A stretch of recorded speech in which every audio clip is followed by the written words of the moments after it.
भावांनो, सकाळीच बोललो होतो ना, सगळ्याचा नाद करा पण जय भीमवाल्याचा नाद करायचा नाही.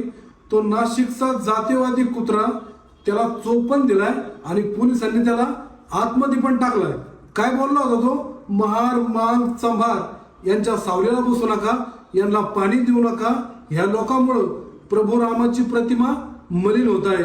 अरे माधव चोत, तुझा बाप म्हणजे डॉक्टर बाबासाहेब आंबेडकर यांनी स्वतः काळाराम मंदिर सत्याग्रह केला होता आणि तिथं जायला आम्हाला कोणाचा बाप रोखू शकत नाही. आणि जर कोणी अडवायचा प्रयत्न केला तर तुम्हाला एक ताजा ट्रेलर दाखवतो, बघा.